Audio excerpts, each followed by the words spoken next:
दोस्तों, मेरा मानना है कि इंसान कोई भी दिल से बुरा नहीं होता है, बल्कि यहाँ पे कुछ सिचुएशंस होते हैं, कुछ परिस्थितियां होती है जो अक्सर अच्छे इंसान को भी बुरा इंसान बना देती हैं। और ऐसे ही कुछ कॉमन फाइनेंशियल मिस्टेक है जो कि 30 साल की उम्र से लेके 40 साल की उम्र में लोग करते हैं और यहाँ पे वो फाइनेंशियली काफी प्रॉब्लम में फंस जाते हैं। अब ये जो बातें हैं वो सिर्फ और सिर्फ 30 से 40 साल की उम्र के लोगों के ऊपर ही लागू होती है, ऐसा नहीं है। हो सकता है कि किसी की उम्र 25 साल हो और उसके ऊपर भी ये बात लागू होती हो। तो आप इस वीडियो को ध्यान से और अंत तक जरूर देखिए और समझिए कि वो कॉमन मिस्टेक क्या है जिसकी वजह से इस उम्र में हम ज्यादा कमाने के बावजूद से भी प्रॉब्लम में फंस जाते हैं। तो अब अगर बात करें मिस्टेक्स की, तो यहाँ पे जो सबसे पहला सबसे कॉमन मिस्टेक है वो है increasing the lifestyle cost too fast, यानी कि जो हमारे जीवन यापन के जो खर्चे हैं उसे अक्सर इस उम्र में लोग बहुत तेजी से बढ़ा लेते हैं। और मिस्टेक ये होती है कि जितनी तेजी से इनकम नहीं बढ़ती उतनी तेजी से अक्सर लोग अपने खर्चे को बढ़ा लेते हैं। और ये बहुत ही कॉमन मिस्टेक होता है जिसकी वजह से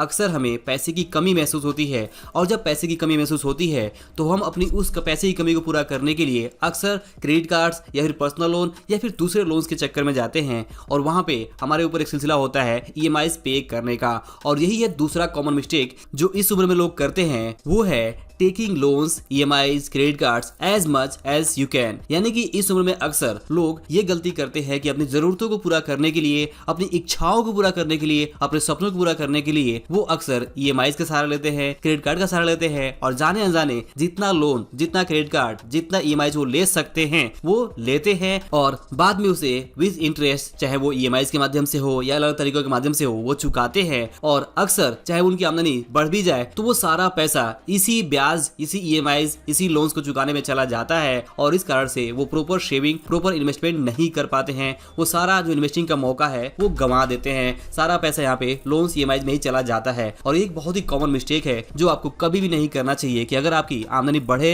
या ना बढ़े, बट आपको अपने लाइफ स्टाइल के जो खर्चे हैं उस पर हमेशा कंट्रोल रखना चाहिए। अगर आप इसे कंट्रोल नहीं रखते हैं तो जाने अनजाने एक दूसरे की देखा देखी के चक्कर में, अपने आस पड़ोस के लोगों को शो ऑफ करने के चक्कर में, उन्हें उनके साथ चलने के चक्कर में आप ये गलती कर सकते हैं और अपने खर्चों को बढ़ा सकते हैं, जो कि आपको बिल्कुल नहीं करनी चाहिए। बिकॉज ये जो चीजें हैं वो कभी रुकती नहीं है, कभी स्टॉप नहीं होती है। आप अपनी एक ख्वाहिश को पूरा करेंगे बट उसके साथ में और 5 ख्वाहिशें आपके जन्म ले लेंगी और उसे पूरा करने के चक्कर में आपका जो पूरा जीवन है वो जा सकता है। तो आपको हमेशा अपनी नीड्स, अपनी जरूरत, अपनी इच्छा और अपने सपनों के बीच के अंतर को समझना चाहिए और हमेशा आपको एक रियलिस्टिक अप्रोच रखते हुए आपको अपना बजट यूज करके ही चलना चाहिए और कभी भी अपने खर्चों को कंट्रोल में ही रखना चाहिए। अदरवाइज आप यहाँ पे ट्रैप्ड आउट हो सकते हैं, जैसा कि ज्यादातर लोगों के साथ होता है कि इस उम्र में अक्सर लोग जाने अनजाने अपने खर्चों को बढ़ा लेते हैं और फिर पैसे कम पड़े तो उन्हें easy EMIs, credit card, loans मिल जाते हैं और बाद में वहां पे वो ट्रैप्ड आउट होकर लोन के जाल में फंस जाते हैं, कर्ज के जाल में फंस जाते हैं। तो अगर आप नहीं चाहते हैं कि इस तरह की चीजें आपके साथ में हो तो आपको ये मिस्टेक बिल्कुल भी नहीं करना है और आपको यहाँ पे बजट को यूज करते हुए अपने खर्चों को हमेशा कंट्रोल रखना है। इसके बाद एक तीसरा सबसे कॉमन मिस्टेक है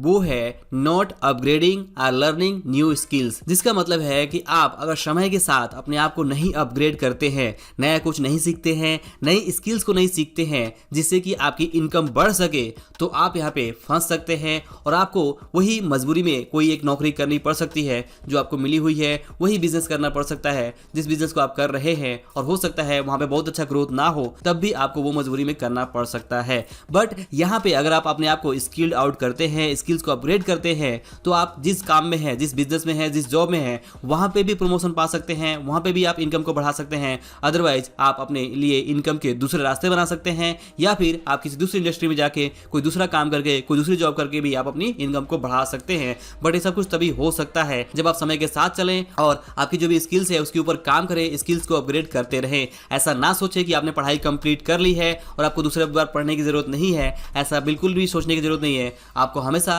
अपनी लर्निंग्स के ऊपर फोकस करनी चाहिए, अपनी पर्सनल डेवलपमेंट, अपनी कम्युनिकेशन स्किल और जो भी दूसरे स्किल्स है, रिक्वायर्ड स्किल्स है मार्केट के हिसाब से, उसे आपको सीखना चाहिए, समझना चाहिए और उसके हिसाब से चलना चाहिए। तो ये है एक तीसरी कॉमन मिस्टेक जो ज्यादातर लोग करते हैं कि अपनी स्किल्स को अपग्रेड नहीं करते हैं, जिस कारण से वो अपनी जिंदगी में ज्यादा तरक्की नहीं कर पाते हैं। तो अगर आप नहीं चाहते हैं कि आपके साथ भी कुछ ऐसा हो और आप तरक्की अगर करना चाहते हैं तो हमेशा अपने स्किल सेट के ऊपर काम करते रहें और कभी भी ये ना सोचें कि आप आपको कुछ नया सीखने की जरूरत नहीं है, आप हमेशा कुछ न कुछ नया सीखते रहें और आगे बढ़ते रहें। इसके बाद चौथा कॉमन मिस्टेक है वो है not having proper financial plan. जी हाँ, ज्यादातर लोग गलती ये करते हैं कि वो प्रॉपर फाइनेंशियल प्लान नहीं बना पाते हैं, अपने लिए प्रॉपर इंश्योरेंस, चाहे वो टर्म इंश्योरेंस की बात हो, हेल्थ इंश्योरेंस की बात हो, वो नहीं लेते हैं। और जो सेविंग की बात है कि वो लॉन्ग टर्म निवेश करें जिससे कि वो अपने रिटायरमेंट का प्लानिंग कर सके, या फिर अपनी जो आगे वाली जो भी उनकी गोल्स है, फाइनेंशियल गोल्स है, उसे पूरा करने के लिए कुछ सेविंग कर सके, इन्वेस्टमेंट कर सके। ये सारी चीजें अगर प्रॉपर ढंग से आप नहीं करते हैं, अपना फाइनेंशियल प्लानिंग नहीं करते हैं इस उम्र में, तो ये एक बहुत ही भयंकर मिस्टेक है जिसका पछतावा आपको बाद में बहुत ज्यादा हो सकता है। जब उम्र हाथ से चली जाएगी तो उस वक्त आपको अफसोस होगा कि जब आप ज्यादा कमा रहे थे तो वहां पे ये चीज आपको करनी चाहिए थी, बट प्रॉब्लम ये थी कि उस टाइम आप उस पैसे से ईएमआईज भर रहे थे, लोन्स भर रहे थे और लोन्स के चक्कर में ही फंसे हुए थे। तो ये जो लोन्स का चक्कर आया वो इसीलिए आया क्योंकि आपने बजट यूज नहीं किया। तो आपको यहाँ पे बजट यूज करना चाहिए था, अपने खर्चों को कंट्रोल करना चाहिए था। तो यहाँ पे अब पांचवी मिस्टेक ये आती है कि लोग यहाँ पे इस उम्र में बजट को फॉलो नहीं करते हैं। वो ये सोचते हैं कि बजट को फॉलो करने का मतलब है कि अपनी जिंदगी को एक फिक्स तरीके से ही जीना, जो लोग नहीं चाहते हैं। लोग फ्रीडम चाहते हैं, फ्री होकर जीना चाहते हैं और जितना मर्जी हो, जो भी पैसा उनके पास हो, सब उड़ाना चाहते हैं, खुलकर खर्च करना चाहते हैं। और खुल के खर्च करने की इसी मानसिकता के कारण से ज्यादातर लोग अपने खर्चों को बढ़ाते हैं। खर्चों को बढ़ाने के बाद से पैसे कम पड़े तो उधार लेते हैं, लोन ईएमआई में फंसते हैं और लोन ईएमआई की वजह से वो प्रॉपर सेविंग नहीं कर पाते हैं, अपने फाइनेंशियल प्लान के ऊपर काम नहीं कर पाते हैं। तो इस तरह से ये सारे जो मिस्टेक्स हैं वो एक दूसरे से जुड़े हुए हैं।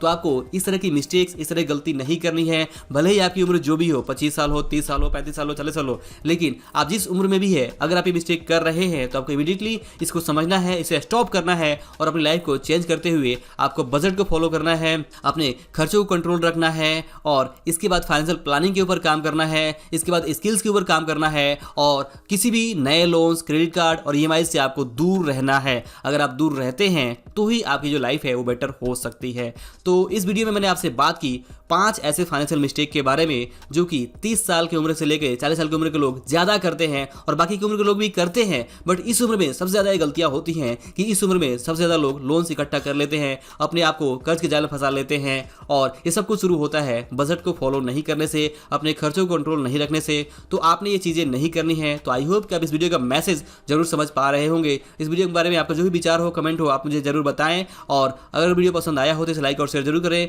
अंत में इस वीडियो पूरा देखने के लिए और हमारे साथ जुड़े रहने के लिए आपका दिल से बहुत बहुत धन्यवाद।